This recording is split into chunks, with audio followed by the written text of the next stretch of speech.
Цялото внимание, скъпи зрители, на Българската национална телевизия е върху следващия ни гост. И това е съвсем естествено, защото той е световно известен спортист, голяма спортна знаменитост, голям боксер, шампион тежка категория, европейски шампион в тежка категория. И това е Кобрат Пулев и истинска чест. Световен. И за всяко едно предаване, точно така, господин Пулев, да посрещне и да отвори вратите си за шампион като вас. Така че отваряме вратите си за вас. Добре дошли. Благодаря ви за представянето. Може да ви вземе някой мач за... За говорител, тези да, дет казват. там още повече трябва. Там още повече. А сега Кобрата! Имате талант. Аз винаги съм го казвал, че сте един от професионалистите, малкото професионалисти водещи, които се справят добре и сте много балансиран и много откровен, истински човек. Много ви благодаря за думите, защото повечето се накланя в една или друга посока, слугуват на някои хора, нямам представа на кой и така, докато вие така държите доста откровенно всичко. Подобна оценка прави удоволствие за всеки екип, който я чуе. Благодаря ви още веднъж и добре дошли. Добре, господин Пулев, Кобра, каква България би искал да видиш, за да можеш да кажеш: аз съм един щастлив българин, аз съм един щастлив човек? По принцип, аз винаги казвам на всички хора и приятели и нали, хора, които не познавам дори, като заговорим за тази тема, казвам, че аз ще остана щастлив човек, тъй като съм благодарен на Бог, че съм на тази планета. И това е фундаменталното за всеки един човек.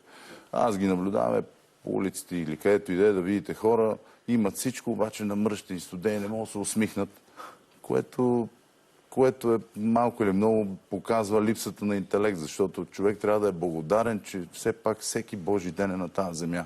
Така че какво по-силно и какво по-добро? Нали, на собствен ход съм си, всичко е перфектно. Не, защото нали, някои хора, като са в някакво трудно положение, е разбираемо да бъдат нали, по-сериозни, докато ние и да бъдем нещастни или сериозни и мълчали, не мисля, че е толкова ценно това нещо. Така че България за мен така сме научени от нашия баща да обичаме България, да бъдем кръстилни с такива имена и в крайна сметка това си ни остава. Такива са ни заводските настройки. И най-вече тази традиция, продължава след като казваш и за имена. Но България да е успешна, да има собствена, да си запазим историята, даже да я възвърнем, да може да намерим още нови неща за нашата история. Кой не иска, разбира се, да живее в просперитет? Кой не иска? Всяка една нация иска. Само че нашата представа за една щастлива България много често се различава от реалността, когато България не може да бъде такава, каквато искаме. Тоест, между мечтата за България и реалността за България. Това наричаш ли го пропаст? Пропаст на някакво разочарование? Аз няма да ги казвам нещата толкова така, нали, образно. Аз ще говоря по-директно. В крайна сметка човек и хората, народа трябва да изисква от себе си, преди всичко. Ето, дойдоха моменти, в които народа даде цялата власт на това правителство, цялата власт на човека, който стана премиер. И сега от тук нататък, ето го интелигентен нали, събеседник имахте преди мен, много интелигентен, известен, нали, министър, експерт. Но не трябва да има извинения от тук нататък. Народа ви даде всичко. От тук нататък никакви извинения не трябва да има, защото няма как да има. Реално, нали, винаги казваме, че народа не е така, не мога да се обедини. Ето, обедини се. Понеже споменаваш за властта на прогресивна България, която беше безапелационно спечелена от Румен Радев. Ако той сам по себе си е символ на силната ръка, силен мъж, генерал, военен пилот, печелил 2 пъти президентски избори, сега спечелил парламентарни избори с мнозинство. Колко красиво, колко силно. Какво ще правим? Силен, значи трябва да кърти в момента. Това ми е въпросът. Момента... Това предимство ли е или е риск за Радев? Да кърти ли или е риск? Хем е предимство, хем е риск от гледна точка на това, че е отговорност. Това е като към мене. Нали? Мач с Кличко, световна титла и това е отговорност. Хората сядат и очакват. И когато човек загуби, и разочарованието е голямо. Същото нещо и в политиката. Сега, дадоха му народа, даде цялата власт. И най-правилното нещо, най-мъдрото, най-разумното и най-умното. Браво! Но от тук нататък трябва да се действа по-сериозно, по-твърдо и да трябва да се действа както трябва. Не казвам, че не го правят, но чакаме, ще видим. Имаш ли конкретно очакване от Радев? Конкретно нещо, какво трябва първо да направи? Не. Първо, второ, трето, няма какво да, нали, но аз бих казал, че като цяло, нали, трябва да се действа стабилно, защото отговорността към тях е голяма. Към тях всички, цялото правителство, всеки един министър, отговорността е голяма. И от тук нататък България вече няма време за губене, тъй като, виждате, отиваме вече под, не знам, 7 милиона, под 7 милиона, 6 милиона. 6 милиона сме, 6 милиона, 6 и нещо. И под 6,5 даже. Ето това е въпрос от националната сигурност. Ето това е въпрос от националната сигурност. Да чакаме кога? Да чакаме нашите деца, те да свалят, да стане 5 милиона, 4 милиона, 3, тогава вече то почти не е и държава. Но заради всичко това, то не идва така просто случайно да няма раждаемост. Идва от положението, в което сме. Има си агенции, които, нали, казват защо и как правят проучвания и го казват защо. Просто трябва да се подобри живота в България. Но българина, естествено, дава цялата вас, сега седи на футьола и чака и наблюдава. Не. Отново трябва да бъдат будни гражданите, да наблюдават и да стават и да изискват. Въпреки, че са дали цялата власт, въпреки, че трябва да стават и да изискват и да бъдат там. И, дето се казва, народа трябва да диша във врата на управляващ. Аз нямам никакво съмнение, че нашия събеседник и нашия скъп гост в студиото е един от най-силните мъже в България, сигурно най-силният мъж. Харесваш силата или харесваш силната ръка? Кое от двете? Аз мисля, че от двете трябва да има по-малко, и даже по-много, но всичко трябва да се прави смислено, да се прави стойностно, да се прави с акъл, да се прави дългосрочно, а да не е просто от днеска за утре, колкото да спечелиме симпатиите, защото, нали, тук са ни гласували доверие. Което малко се прокрадва и това нещо наблюдаваме до някъде. Нали? Пащаме се с въпроси, които те са лековати и не изискват такова, но са по-рекламни. Затова, нали, хубаво е да се действа както трябва и да има, да се възвърне държавността. Защото хората с усещане, че няма държавност, няма държава. Институциите не работят. Сами по себе си те не работят.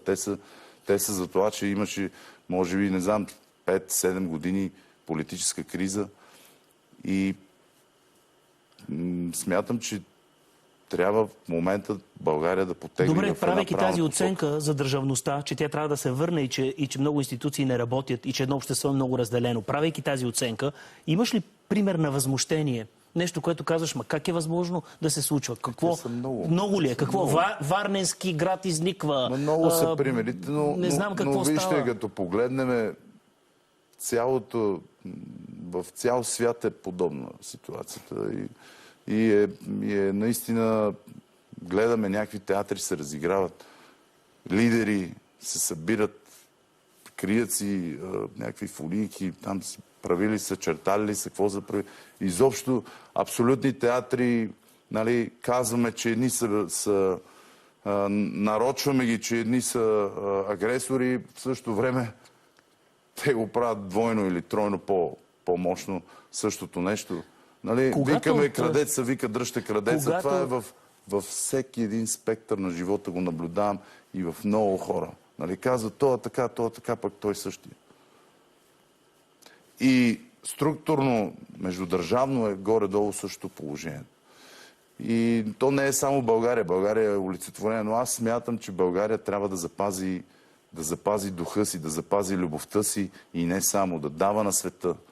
Нали, да потегнем в правилната посока означава да има държавност на първо място, да успеят да върнат нашите така чисто граници да бъдат както трябва, да бъдат истински граници, а да не е просто, нали, една държава, която е удобна и която всеки един момент може да си паркираме каквото си искаме вътре и да си сложим и да си правим какво си искаме. Тя си е наша. Тя си е наша. Но тук трябва да се възвърне държавността именно по този начин. Без пиар ходове стига толкова. Умориха се хората. Умориха се от тия неща. И не за друго, не е до умората. Нямаме време за губене чисто като нация, чисто като народ. Нямаме време. Пилееме се, губиме се. Добре, да една личност... Молиме се за американски визии, а не мислиме да задържаме българите тук. За какво са ни тия визии? Не мога да разбера. Къде ще бягаме ли пак отново да... Бегалци ли ще бъдеме, бежанци ли ще бъдеме, какви ще бъдеме?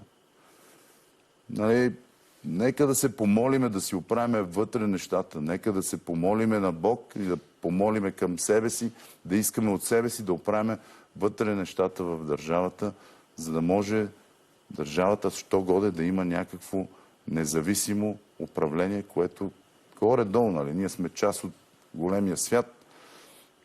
Добре, да не е ли притеснително тази популярна фраза, която шества от известно време, откакто има световна агресия, откакто има, казваш, силните на деня и силните лидери. Заигравам се с думата сила, защото си силен човек. Не е ли обезпокоително това, че днес има, какво беше, не шества правото на силата, а силата, което превръща правото в предимство? Вижте, аз мятам... С сила ли става? С сила ли или с право? Значи, трябва да има и от двете. Не може да има, да се действа с сила и противозаконно, незаконно. Нали? Но въпреки всичко, някой път не може и да се чака единствено и само правото да дойде и нали, тук да се молиме, чрез адвокати, чрез това. В крайна сметка държавата да отстоява своите интереси. Национален интерес. Пред всеки един гражданин. Именно, точно за това говоря. Своите интереси, националните интереси. Няма кой, никой не го интересува държавата. Всеки го интересува себе си, партийката си, личните облаги, там да ги знам, заплати или какво. Но нямам представа, но никой не го интересува за държавата. Никой не го интересува за националните интереси и за пътя, по който България трябва да издържи, да провърви. Ние нямаме цели. България няма национални цели. Ние мислиме днес за утре, Евровизия много хубаво, нали, утре ще... Няма днеска, утре, други ден. Да избутаме тия 4 години, всеки дойде, тук ще видиме, нали... Един златен медал, един световен шампион, несъмнено вдига национал... Всеки се радва да има световен, всеки като звучи химна се радва на спортист. Същото нещо ли е с Евровизия, понеже го сравни? Извинявай. Само, че Евровизия е много неолиберален конкурс. А ти па си най-далечното нещо от либералната. Ти си най-далечното нещо от либералната. И всички сме горди с нея. Всички сме горди с нея. И сме горди с всеки един български изпълнител, който прославя България в чужбина, а и в самата страна, който се представя добре. Естествено, както изпълнители, както артисти, както спортисти, дори и политици. Ако те направят нещо, всеки ще бъде горд. Защо да не е? Няма нищо чудно и нищо неоснователно. Въпросът е, усещам и лека нотка на политика вътре в тази Евровизия. Доколкото разбрах, и Гърция, след като са приели еврото, са влезли в... нали, и те са спечели Евровизия. Може би са падели чистка смета, но може и да не е. Нали, това е моето мнение по въпроса. Това е призмата. Самия ти беше с разбирания за политика, за държавно. Самия ти беше на крачка от това да влезеш в политиката. Тогава какво те спря? Защо не го направи? Не съжалявам, че не го направи. Да, не съжалявам.